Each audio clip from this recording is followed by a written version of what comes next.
Mais alors que l'un des jeunes vient de se faire menotter à terre, ses amis viennent voir ce qu'il se passe. La tension devient électrique. Lève ta main gauche, allez on décroche. Doucement, j'ai pas vu, je me... Ouais, demande de renfort au 18-20. Les gendarmes doivent s'exfiltrer au plus vite avec leurs suspects avant que tout dégénère. Reste là. Les jeunes deviennent de plus en plus menaçants. Ils ont envahi les rues de jour comme de nuit. Au guidon de leur moto, sans plaque d'immatriculation, sans assurance, ils se livrent à des exercices sur la roue arrière, méprisant le code de la route et prenant tous les risques pour faire leur show. Le plus incroyable, c'est qu'ils n'hésitent pas à s'exhiber devant les forces de l'ordre, et très souvent à narguer les policiers ou les gendarmes. Une délinquance que l'on ne veut plus voir dans la petite ville de Bourgogne. Mais à peine sorti de la caserne, David y est confronté. Un motard le frôle à vive allure. Il a repéré la voiture banalisée de la gendarmerie. Il prend la fuite dans un parc. Le psy ne peut pas suivre. Le véhicule est extrêmement maniable, très rapide par rapport à nous. Il peut se faufiler dans des axes, dans des rues que nous, auxquelles on ne peut pas accéder facilement, notamment le parc qui se trouve derrière là. Donc là, ce qui va se passer, deux options. La plus positive, c'est qu'il se range, qu'il se cache et qu'il arrête. La deuxième, plus probable, c'est qu'il fasse ce qu'on appelle le jeu du chat et de la souris. Mais David ne compte pas en rester là. D'autant plus que le gendarme a une botte secrète et il compte bien l'utiliser. Des motards de la brigade.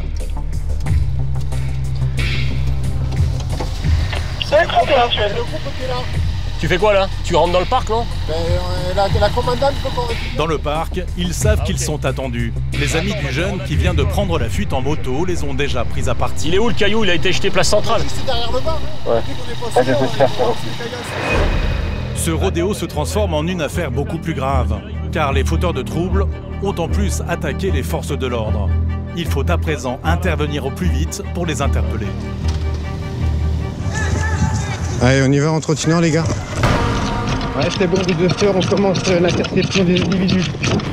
La chasse commence et immédiatement un individu à capuche, l'un des jeunes qui a jeté les pierres sur les gendarmes, est identifié. Mais il s'échappe en prenant tous les risques, trop rapide pour être intercepté.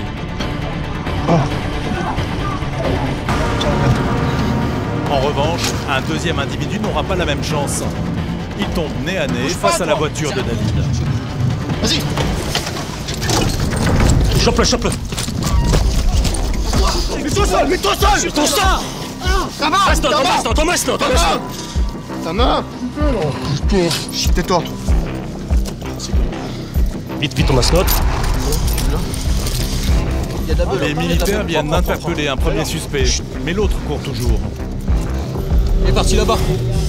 Il est parti courir dans l'école primaire. Mais alors que l'un des jeunes vient de se faire menotter à terre, ses amis viennent voir ce qu'il se passe. La tension devient électrique. Lève ta main gauche, allez on décroche. Doucement, j'ai pas vu, je me... Ouais, demande de renfort au 18-20. Les gendarmes doivent s'exfiltrer au plus vite avec leurs suspects avant que tout dégénère. Reste là. Les jeunes deviennent de plus en plus menaçants. Il faut employer les grands moyens pour les repousser. Recule-toi. Oh, qu'est-ce que tu fais là? Qu'est-ce que tu fais là? S'il te plaît. C'est bon. Arrête, s'il te plaît. Pierre, reviens. Ouais, c'est mon petit frère, C'est bon, monte dans la voiture. Monte dans la voiture. Qu'est-ce que tu fais? Tu arrêtes de faire le malin. Monte dans la voiture, monte. Trinôme là. Oh, attends, je prends mes claquettes. Monte dans la voiture, on te les récupère. Mais les amis du suspect ne veulent rien peut les entendre. récupérer, ok? Il faut les expulser manu militari. Allez, vous circulez parce que t'as rien à faire ici. D'accord, tu rentres chez toi. Allez, c'est vite fait. Et nous on est chez nous aussi ici, d'accord? Non, tu vas pas voir ton pote, c'est mort. Tu vas pas... D'accord, tu vas pas voir ton pote, alors va plus loin. D'accord? La situation se dégrade encore, car au milieu des copains du suspect, voici à présent que la mère du jeune homme, interpellé, intervient à son tour. S'il vous plaît, Pas de caméra.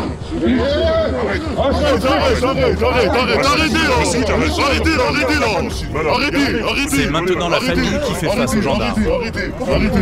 D'accord. Quant à la mère, elle cherche à tout prix une raison pour que les forces de l'ordre ne partent pas avec son fils. Mais il est très malade. Il est gravement malade. Mais pourquoi vous avez fait comme ça? Ah non, monsieur. Elle demande que l'on desserre les menottes du suspect. Je desserre un peu. Madame, je le desserre, d'accord? Ah, calme-toi. Calme-toi, je fais rien du tout. C'est laquelle qui desserre? Vas-y, je suis prêt. Ah, gros. Décale, C'est laquelle qui est trop serrée, là? Oh, tiens, enlève les menottes. Enlève-les-moi. Vas-y, t'es tout le même, tais-toi. Je te les desserre, Je suis à côté de toi. Vas-y, enlève-les. T'es en train de me faire mal, gros. Vas-y. Le policier accède à la demande de la mère de famille. Mais l'homme qui reste entravé ne sera pas libéré pour autant. Car David le sait, il n'en est pas à son coup d'essai. Bah voilà, celui qu'on a interpellé, là, moi je le connais de nom depuis qu'il a 13 ans.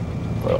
Ça a commencé par des petits larcins, par des petits vols à l'étalage, par des violences, par du racket. Et puis aujourd'hui, on le retrouve dans une procédure de violence avec arme en réunion sur des militaires de la gendarmerie. Voilà. De toute façon, ce sont des gens qui aiment et qui recherchent ce rapport de force.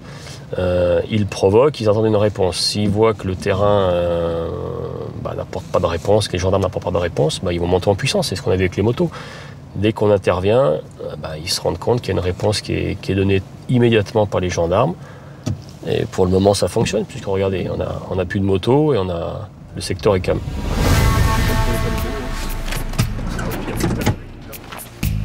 Une fois arrivé à la brigade, l'homme va être placé en garde à vue. Non plus pour délit de fuite, mais pour une infraction plus grave. Avoir agressé des gendarmes en leur jetant des pierres dessus, ce qui, selon la loi, constitue une circonstance aggravante. Tout dépend des motards caillassés. Est-ce que vous déposez plainte tous les mois? Oui, on dépose plainte. Ça aide. Oui, ça aide. Mon adjudant. Oui. Vous faites vous occuper du placement en garde à vue. Oui. Et violence sur les violence sur dépositaire avec arme par destination. Le suspect risque une peine de 3 ans de prison et 45 000 € d'amende pour une telle infraction, selon le code pénal. Pour le PSIG, la mission est bouclée.